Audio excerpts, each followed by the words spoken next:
सामान्य तौर पर समस्या के बाद समाधान आता है, पर भारत अजूबों का देश है। यहाँ अक्सर समाधान के बाद समस्याएं आती हैं। यहाँ समस्या का होना उतना नहीं खलता जितना समाधान का आना।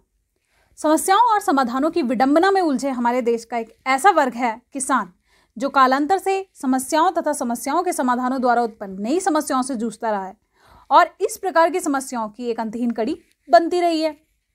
भारतीय कृषक वर्ग सदियों से जमींदारों, पूंजीपतियों और व्यापारियों के शोषण का शिकार होता रहा है।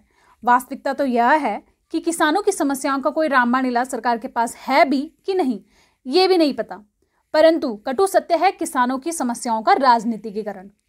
शुक्र है भगवान का कि किसान एक मतदाता भी है। अगर नहीं होता तो शायद यह भी याद नहीं आता कि वह अन्नदाता है।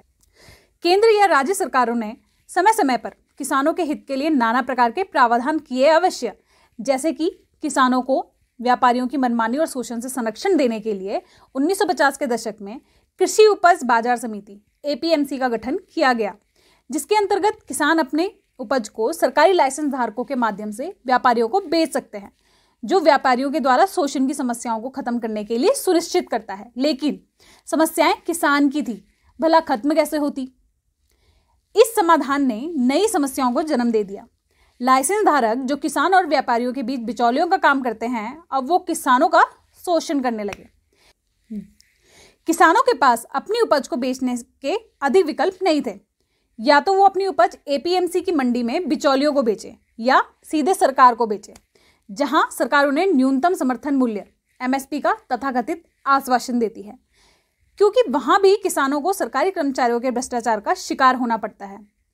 और वैसे भी अगर आंकड़ों की माने तो देश में केवल 6% किसान ही MSP के बारे में जानते हैं या लाभ लेते हैं, और इस प्रकार किसानों पर बिचौलियों का एकाधिकार यानी कि मोनोपोली प्रभावी होती गई।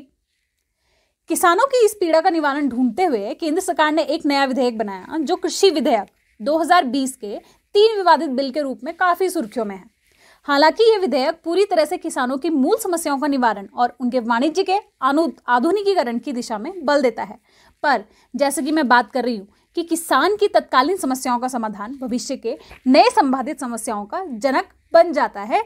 कुछ ऐसे ही दृश्य की परिकल्पना करके इन विधेयकों को किसान विरोधी कहा जा रहा है, और इन परिकल्पनाओं का वास्तविकता से कितना संबंध है, इसका पता लगाना अभी बाकी है। चलिए सबसे पहले समझते हैं कि पहला बिल यानी कि कृषि व्यापार और वाणिज्य विधेयक क्या कहता है। कृषि व्यापार और वाणिज्य विधेयक 2020 APMC के एकाधिकार को चुनौती देता एक ऐसा बिल है जो किसानों द्वारा उनके उपज को बेचने के आधुनिकीकरण की बात करता है। इसके अंतर्गत किसान अपने अनाज या फसल को केवल अपने राज्य के भीतर बिचौलियों को बेचने के लिए बाध्य नहीं होगा, बल्कि दाम अधिक मिलने पर वह दूसरे राज्य के व्यापारियों को सीधे बेचने के विकल्प को चुनने के लिए भी स्वतंत्र हो जाएगा।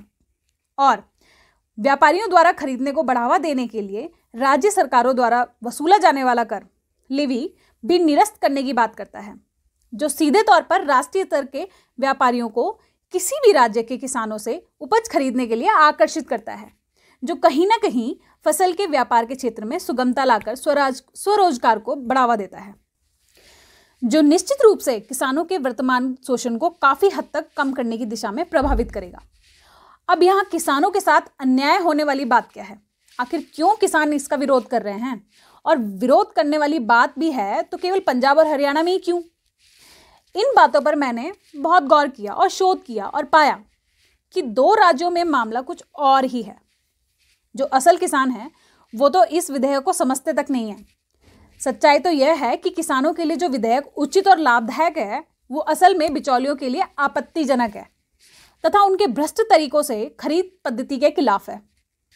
और इस प्रकार से ये बिल बिचौलियों को परेशान करने वाला बिल है, क्योंकि ये बिल किसानों को उपज बेचने के नए और लाभदायक विकल्प देकर बिचौलियों के एकाधिकार को रोकने की कोशिश करता है। पर फिर भी अप्रत्यक्ष रूप से यह राह किसानों के लिए अच्छी होकर भी आसान नहीं है, क्योंकि किसानों के व्यक्तिगत कार्यों, मदद, ऋण, हितहित, सुख दुख इत्यादि में बिचौलिए साथ देते हैं और उसी का फायदा वो मंडी में उठाते हैं। तो एक तरह से APMC प्रणाली में होने वाली एक त्रुटि है। पंजाब और हरियाणा जैसे राज्य में किसान बिचौलियों को अपना गॉडफादर समझते हैं। ऐसे में उन्हें लगता है या शायद उन्हें ऐसा बताया जा रहा है कि इन विधेयकों से उनको खतरा है, क्योंकि व्यापारियों को छूट मिलने पर बिचौलियों की स्वतंत्रता और अधिकार लुप्त हो जाएंगे। दूसरी ओर राज्य सरकार का स्वार्थ यह है कि लेवी समाप्त हो जाने से राजकीय कर राशि पर बुरा असर पड़ेगा, इसलिए राज्य को इससे परहेज हो रहा है। इसके अलावा किसानों को यह भी कहकर भड़काया जा रहा है कि नए बिल से एमएसपी का लाभ मिलना खत्म हो सकता है, जबकि सच्चाई तो यह है कि एमएसपी के प्रावधान पर किसी प्रकार का कोई असर नहीं पड़ने वाला। और हाँ, किसान पहले से भी एमएसपी के प्रावधान से बहुत अधिक लाभान्वित नहीं था। किसानों को सरकार बार बार यह समझा रही है कि सारे पुराने प्रावधान जारी रखते हुए नए और आधुनिक विकल्प खोले गए हैं। एक विधेयक किसी के खिलाफ तब माना जा सकता है जब वह किसी पुराने प्रावधान या विकल्प को समाप्त करे।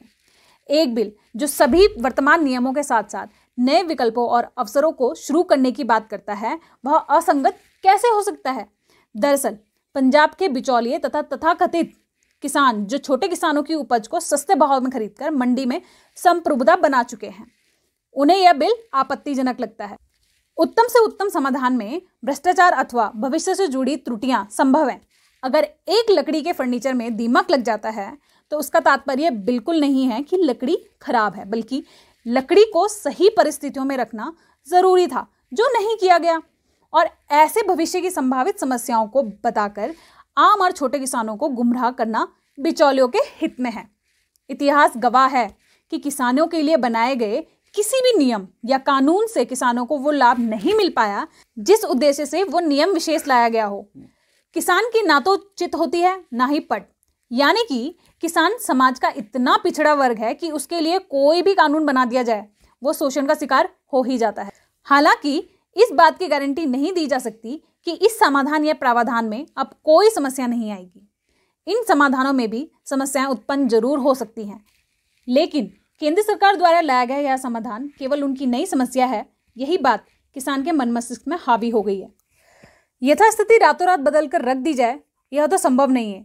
हाँ, परंतु एक बात है जहां कोई नहीं सोच रहा है, क्या जो विरोध कर रहे हैं वो सच में वही किसान हैं जो हर साल हजारों की तादाद में आत्महत्या कर देते हैं?